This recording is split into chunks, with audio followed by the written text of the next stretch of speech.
এই যে আজকে আপনারা যারা সচেতন নাগরিক আছেন, আপনারা দেখছেন এই দেশে সামাজিক সম্প্রীতি এবং দেশকে অস্থিতিশীল করার জন্য মুসলমানদের উপর জুলুমের স্টিম রুলার চালানোর জন্য ইসকন নামক একটা জঙ্গি সংগঠন কিভাবে কাজ করতেছে, এটা আপনারা যারা ইউটিউবে ইন্টারনেটে খবর রাখেন তারা দেখতেছেন।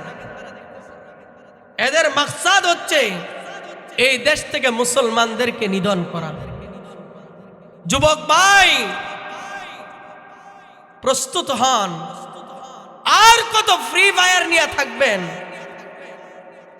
আর কত মোবাইলে ব্যস্ত থাকবেন? একটুকে আপনার অন্তরে এখনো জাগে না? আমার যে ভাইকে আজকে শহীদ করা হলো সাইফুল ইসলাম, আপনারা যারা সচেতন নাগরিক আপনারা জানেন আমার এই ভাইটা ছিল কোনো হিন্দু যদি মুসলমান হইতো, তার মা বাবা যদি ওই সন্তানের বিরুদ্ধে কোনো মামলা করত, ওই সন্তানের পক্ষে লড়াই করত আইনিভাবে সাইফুল ভাই। আজকে তাকে নির্মমভাবে হত্যা করে দিয়েছে। কেন জানেন? এই দেশ থেকে যাতে ইসলামকে বিদায় করা যায়। আমরা ঘুমিয়ে আছি, তারা ঘুমিয়ে নাই।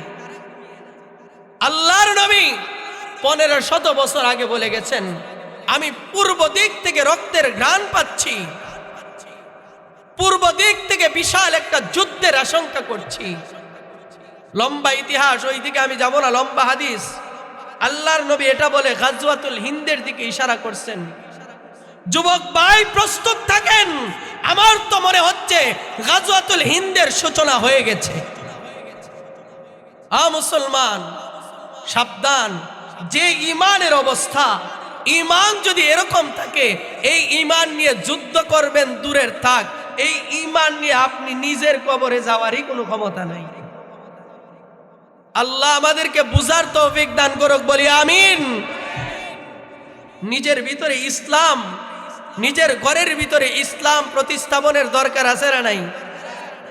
এই যে সালাম, এটা একটা ইসলামের বড় শিআর। ইসলামের ঐক্যের একটা বড় নিদর্শন হচ্ছে সালাম। আজকে একজন আরেকজনের সাথে ঝগড়া, এরে দেখলে মুখ ফিরে এনে সালাম দেয় না, আছে না নাই? আপনি মুসলমান ভাইকে দেখতেছেন, সালাম দিয়া দেন। যে আগে সালাম দিল, আল্লাহর নবী কয় সে অহংকার থেকে মুক্ত হয়ে গেল। সালাম দিব তো ইনশাআল্লাহ। লম্বা কথা বলবো না, সংক্ষেপ কথা। তাহলে 4টা গুণ থাকলে মানুষটা জান্নাতি। 1 নাম্বার গুণ কি? আফশুস সালাম। আল্লাহর নবী বলেন 4 গুণের 1 নাম্বার গুণ হলো সালাম। 2 নাম্বার, এটা বলেই আমি আমার আলোচনা শেষ করে দিব। ওয়া আতঈমুত তাআম। আল্লাহর নবী বলেন জান্নাতে যাওয়ার 4টা আমলের 2 নাম্বার আমল হলো ওয়া আতঈমুত তাআম, ক্ষুধার্ত অসহায়দেরকে খানা খাওয়ানো, দুর্বলদের পাশে দাঁড়ানো, আল্লাহর রাস্তায় সহযোগিতার হাত বাড়ায়া দেওয়া। এটা হলো জান্নাতে যাওয়ার 2 নাম্বার আমল। মুসলমান, আপনাকে আল্লাহ ধনী বানাইছে, আপনার ভাইটাকে আল্লাহ গরিব বানাইছে। আপনি যে আল্লাহর বান্দা, আপনার ভাইটাও কিন্তু ওই আল্লাহর বান্দা। কি বলেন, ঠিক কি ঠিক না? একই মায়ের সন্তান, একজনের কোটি টাকা আর একজনের কিছুই নাই, আছে না নাই? বাবা, আল্লাহ আপনাকে কোটি টাকা দিছে, আপনার ভাইটাকে আল্লাহ গরিব বানাইছে। আল্লাহ ইচ্ছা করলে কি আপনার ভাইকে কোটি টাকা দিতে পারতো কি পারতো না? বলেন না কেন? রাগ করতেছেন নাকি আপনারা? তাহলে বলেন, আল্লাহ দিতে পারতো কি পারতো না? কিন্তু আবার আল্লাহ একটা ভাইকে ধনী বানাইলেন আর একটা ভাইকে গরিব বানাইলেন। কারণটা কি? আমার আল্লাহ একজনকে ধন দিয়া পরীক্ষা করতেছেন সে তার ভাইয়ের সাহায্য করে কিনা, আরেকজনকে গরিব বানায় আল্লাহ পরীক্ষা করতেছেন, সে ধৈর্য ধরে কিনা। আমার নবী কয়, দুর্বল বান্দাটা যদি ধৈর্য ধারণ করে আর সবল বান্দাটা যদি সহযোগিতার হাত বাড়ায় দেয়, আমার আল্লাহ এই দুর্বল আর সবল দুজনকে একসাথে জান্নাত দিয়া দিবে। মুসলমান, মানুষের পাশে দাঁড়াইলে লাভ না লস? জুরে কন্যা বাবা, আজকে অনেক ভাই এমন আছে তার আপন ভাইটা গরিব, তার দিকে নজর দেয় না। আছে না নাই? নিজে কোটি টাকার মালিক, তার ঘরের পাশে তার ভাইটা কষ্ট করে তার খবর নেয় না। আমি বলি, সে নামাজি হতে পারে কিন্তু তার ভিতরে মনুষ্যত্ব নাই, সে মানুষ না। কথা কোন ঠিক কিনা? বাবা, মানুষ কোনোদিন মানুষের কষ্ট দেখে সহ্য করতে পারে না। সাহাবীরা তো নিজের খাবার আর একজনকে বিলায় দিছে। কি কোন ঠিক কি ঠিক না? একটা ঘটনা মনে হয়েছে বলমনি। আল্লাহর নবীর কাছে এক মেহমান আসছে। আল্লাহর নবী মসজিদে বসা, নামাজ পড়ে মুসল্লায় বসে আছেন। এমন সময় আল্লাহর নবীর কাছে মেহমান আইসা বলে, নবী, পেটে খাবার নাই, আপনি একটু খাবারের ব্যবস্থা করে দেন। আল্লাহর নবী ঘরের ভিতরে খবর পাঠাইছেন। বিবি ঘর থেকে জবাব দিছে, ইয়া রাসূলুল্লাহ, ঘরের ভিতরে আসওয়াদাইন, দুই কালো জিনিস, অর্থাৎ পানি আর খেজুর ছাড়া আর কিচ্ছু নাই, কোনো খাবার ঘরের ভিতরে নাই। আল্লাহর নবী সাহাবীকে বলেন, সাহাবী রে, আমার কাছে খানা চাইছো, কিন্তু আমার ঘরের ভিতরে তো কোনো খানা নাই, কোত্থেকে দিব? আল্লাহর নবী সাহাবীদেরকে বলেন, সাহাবীরা রে, এই ক্ষুধার্ত সাহাবীটা আমার কাছে আইসা খানা চাইছে, কে আছো? আমার এই ক্ষুধার্ত সাহাবীটার একটু মেহমানদারি করবা, কেউ আসনি? এক সাহাবী হাত তুলে বলে, ইয়া রাসূলুল্লাহ, আপনার এই ক্ষুধার্ত সাহাবীর মেহমানদারি আমি করব। যে সাহাবীটা হাত তুলছিলেন ওই সাহাবীর নাম ছিল হযরতে আবু তালহা। বলেন, নাম কি ছিল? বুঝতেছেন না নাকি? কষ্ট হইতেছে আপনাদের? বলেন, ওই সাহাবীর নাম কি ছিল? আবু তালহা বলে, ইয়া রাসূলুল্লাহ, আমি আপনার সাহাবীর, আপনার ক্ষুধার্ত সাহাবীর খানার ব্যবস্থা করব।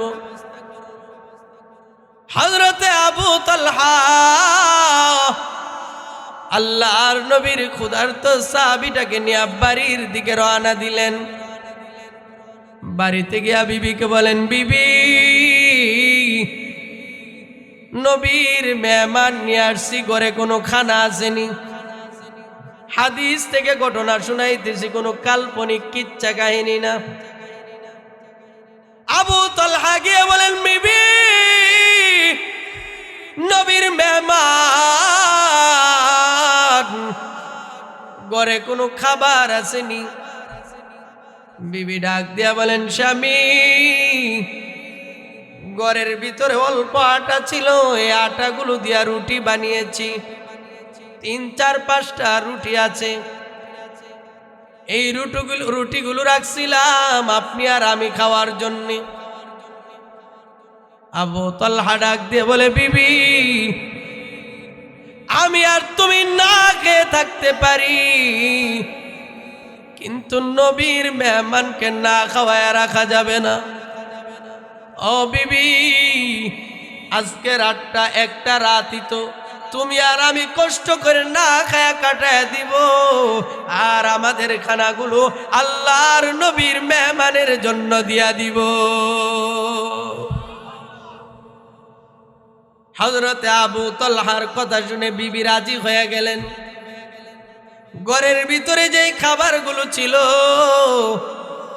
আবু তালহার বিবি একটা প্লেটের মধ্যে রাখছেন। আর আবু তালহা বলেন, বিবি, শুধু যদি একটা প্লেট দাও মেহমান তো খাইতে চাইবে না, কারণ মেহমান তো আমাকে নিয়ে খানা খাইতে চাইবে। বিয়াই যদি বাড়িতে আসে বিয়াইকে রাইখা খাইতে চাই না, দুই বিয়াই একসাথে খাইতে চাই। কি কোন ঠিক কি ঠিক না? আবু তালহা বলে, বিবি নবীর মেহমান তো আমাকে ছাড়া খানা খাইতে চাইবে না, কি করা যায়? আবু তালহা বলেন, বিবি একটা কাজ করো, আমাকে একটা প্লেট দিবা, ওই প্লেটটা আরেকটা প্লেট দিয়া ডাইকা দিবা। আমার প্লেটটা খালি থাকবে, কোনো খাবার থাকবে না, কিন্তু খালি প্লেটটা নবীর মেহমান যেন বুঝতে না পারে, এই জন্য আরেকটা প্লেট দিয়া তুমি ডাইকা দিবা। এবার আবু তালহার বিবি রুটিগুলো একটা প্লেটে দিয়া মেহমানের সামনে দিলেন, আরেকটা খালি প্লেট আরেকটা প্লেট দিয়া ডাইকা পাশে রাখলেন। বুঝতেছেন নি? এবার নবীর মেহমান খাইতে বসছেন, আবু তালহাও গিয়া নবীর মেহমানের পাশে বসছেন। কিন্তু এবার যদি আবু তালহা প্লেট উঠায় তাইলে ভিতরে খানা আছে নাকি? প্লেটে তো খানা নাই। নবীর মেহমান যদি দেখে আবু তালহার প্লেটে খানা নাই, তাহলে নবীর মেহমান তো খাবে না। এই জন্য আবু তালহা বিবিকে বলছে, বিবি যখন মেহমান খানা খাইতে শুরু করবে, একটা কাজ করো, ঘরের যে কুপি আছে বাতি আছে বাতিটা নিভাইয়া দিও, যাতে আমি মুখ নাড়াবো খাবারের বান করব, মেহমান যাতে বুঝতে পারে আমিও খাইতেছি। বিবি বাতিটা নিভাইয়া দিলেন, এমন একটা ভান ধরলেন যে তেল শেষ, বাতি নাই, অন্ধকার। আল্লাহর নবীর মেহমান অন্ধকারের মধ্যে রুটিগুলো খাইতেছেন।